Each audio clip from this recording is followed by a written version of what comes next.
Welcome to another edition of Beebwatch. Do not adjust your set. And if you work for the BBC, look away, because this is the show where I give the state broadcaster the TalkTV treatment and stick it under the microscope and tell you what's what. And remember, I'm watching the Beeb, so you don't have to.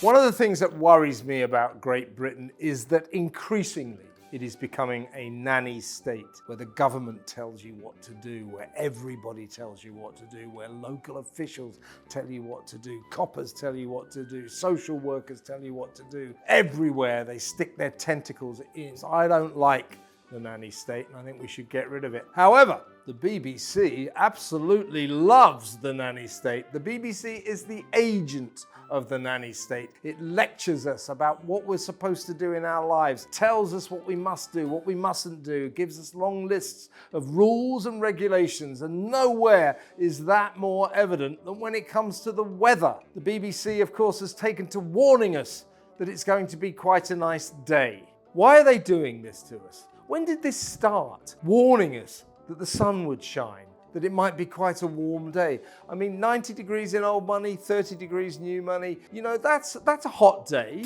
but it's not exactly the Sahara, is it? Why have we got to be warned? Now, the BBC put out a story about last weekend's hot weather. It was a very nice weekend, remember? Not to the BBC, it was a disaster. Hot weather, new health alert, as weekend temperatures are set to hit 30 degrees centigrade. Right, watch this, look at this. Look, here's the story. Look at all this. This is telling us what to do when the sun shines. There, of course, is the famous weather map. Now, used to be a few sunshine bits on it. Now it's sort of deep red, crimson red, orange, warning us that catastrophe is at hand. Why? Why are they doing this? What have we got here? Let's have a look at some of the tips they're giving us. We're advised to know the symptoms of heat exhaustion and heat stroke. We're advised to keep out of the sun at the hottest times of the day.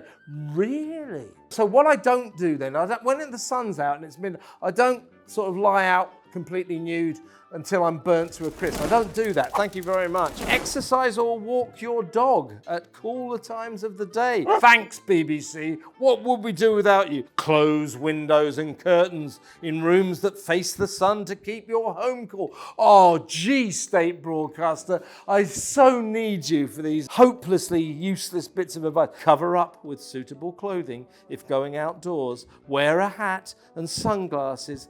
Seek shade and apply sunscreen. Drink plenty of fluids and limit your alcohol intake. Leave us alone. We don't need this. We're not children. All it is a nice day. Now go away, shut up shop and forget this nonsense. Nanny state nonsense endorsed by the agent of Britain's nanny state, the BBC. What? Do you like The Only Way Is Essex? Because the BBC does. Extraordinarily, they've made a new series. And when I say right, that's W-R-I-G-H-T.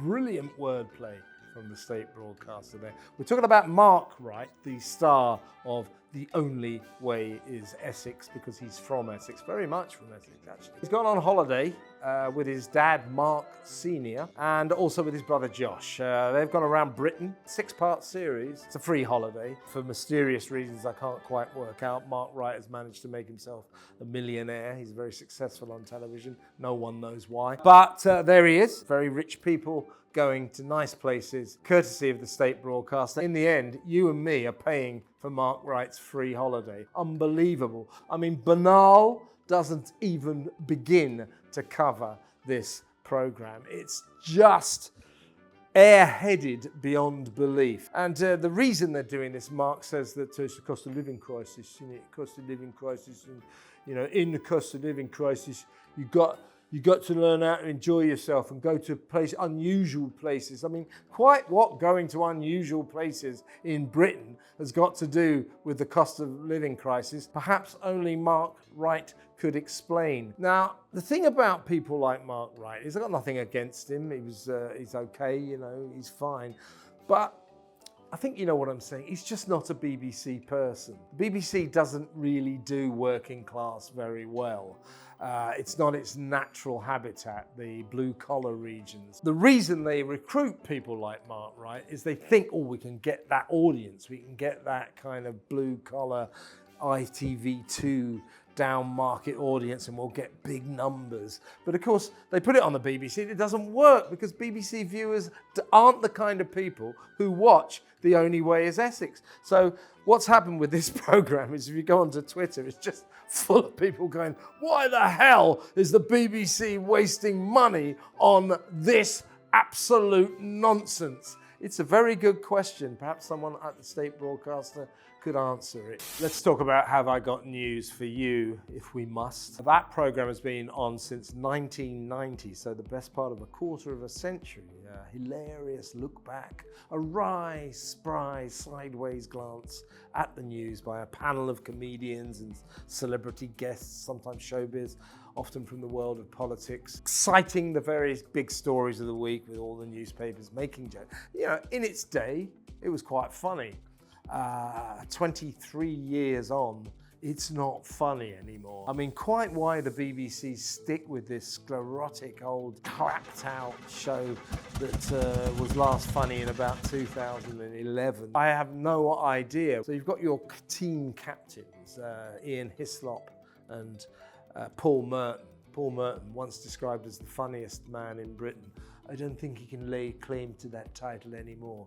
And it's going to get worse and worse for him the longer he stays on the biggest heap of crap on the telly. Have I got news for you? By the way, on that show, you watch. If somebody else makes a joke and the audience laugh, everybody starts laughing. Paul Merton, man, he doesn't like that. He steams in, steals the joke, hijacks it, tries to get his own joke out there. This is just about the least funny program on television, mainly because it's gone from being a comedy show to being a propaganda show. Now, at some point in the BBC's history, they stopped putting politicians on Question Time and started putting people like Russell Brand on Question Time, comedians. Now, the comedians on Question Time should be on Have I Got News For You, but they're not anymore, therefore it's not funny.